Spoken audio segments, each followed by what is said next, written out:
Ya'ni 2000 yil oldin ishlangan bo'lsa, keyingi ishlangan suratlar ilk o'rta asrlar va so'nggi asrlarga tegishli suratlar hisoblanadi.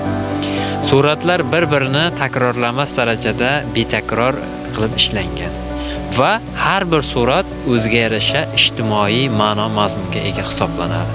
Qarshimizdagi suratlarni ko'rishimiz mumkin. Bu yerdagi suratlarda asosiy tog' echkilari, tuyalar, kiyiklar, shu bilan birgalikda o'sha yovvoyi qoplon, bo'ri, tulkilarni va pastki qismimizda esa ko'rishimiz mumkinki, qushlarning ham bir qancha turlari ishlangan.